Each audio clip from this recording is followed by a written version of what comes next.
You ask Tiger to solve. This deals with linear equations with one unknown. The final result is f equals -6/7. Let's solve it step by step. Simplify the expression. Expand the parentheses. Group like terms. Simplify the arithmetic. Group all constants on the right side of the equation. Subtract 6 from both sides.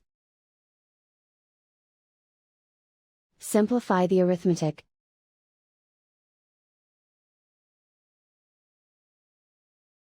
Isolate the f. Divide both sides by 7.